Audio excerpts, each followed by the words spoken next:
নমস্কার বন্ধুরা, আজ আমি বানাবো গেরি, শামুক, ঝিনুক এই তিনটেই একসাথে একটা লোভনীয় রেসিপি। তো দেখো, এর শামুক আর গেরি এগুলো ধোয়ার আমি রেসিপিটা তোমাদের সাথে আগেই শেয়ার করেছি। তো ওইটা আমি ভালো করে দেখো নুন হলুদ মাখিয়ে নিচ্ছি। এবার আমি এটা অল্প তেল দিয়ে কড়াতে ভালো করে লাল করে ভেজে নেব। তো এইদিকে দেখো মশলা বাটছি আমি।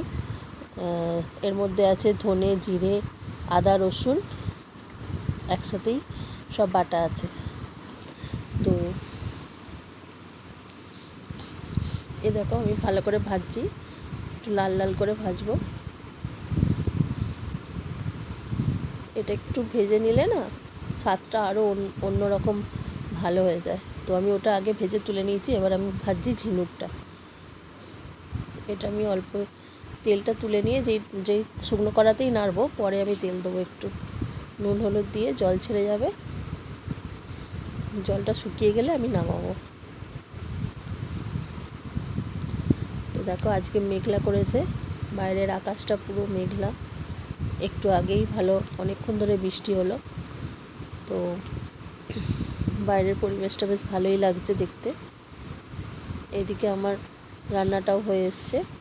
দেখো এটা আবার শুকিয়ে গেছে। এবার আমি এটাকে নামিয়ে নেবো। আবারও কড়াটা ধুয়ে নিয়েছি, নিয়ে আমি একটু তেল দিচ্ছি। এর মধ্যে এবার দিয়ে দেবো কুচনো পেঁয়াজ। পেঁয়াজটা আমি একদম মিহি করে কেটে নিয়েছি। এবার এটা পেঁয়াজটা আমি লাল করে ভেজে নেব।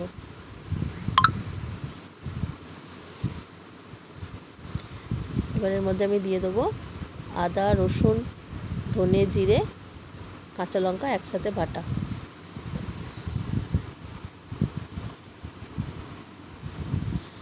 এটা দিয়ে আমি মশলাটা ভালো করে ভেজে ভেজে নেব।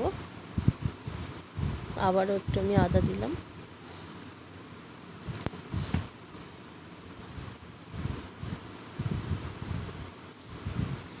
এবার দিয়ে দিলাম টমেটো কুচি।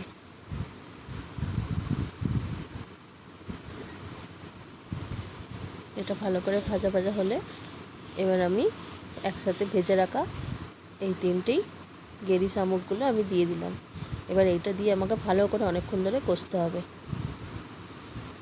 যতক্ষণ না ভালো করে মশলার গন্ধটা চলে যাচ্ছে। তো একটু হলুদ দিয়ে দিলাম, আর দিয়ে দেবো অল্প করে একটু নুন।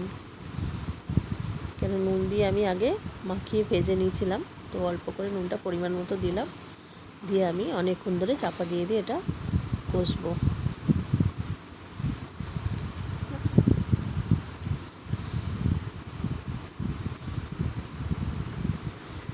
দেখো আমি চাপা দিয়েছিলাম, চাপাটা খুলে দেখো আবার একটু কষছি।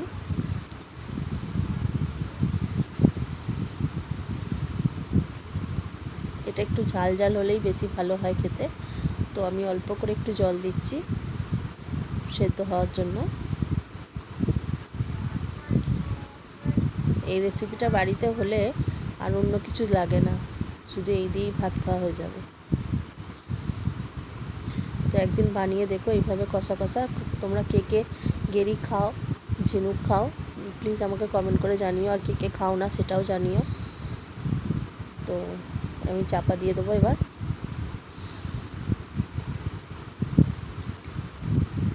দেখো আমার জলটা প্রায় শুকিয়ে এসছে। এরকমই থাকবে, গামাকা গামাকা থাকবে। আর একটু জলটা টানাবো, তারপরে আমি এটা নামিয়ে দেবো। নামানোর আগে একটু গরম মশলা দেবো।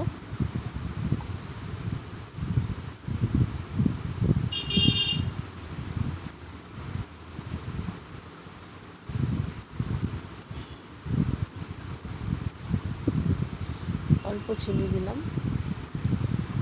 আমাদের সব রান্নাতেই একটু চিনি দিই আমি। তোমরা যে খাও না দেবে না।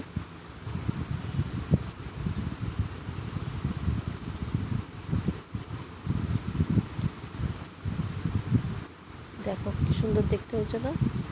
প্লিজ তোমরা একবার করে দেখো আর খেয়ে জানিও কেমন হয়েছে। তো আজকে এই পর্যন্তই, আবার পরে আসছি অন্য ভিডিও নিয়ে।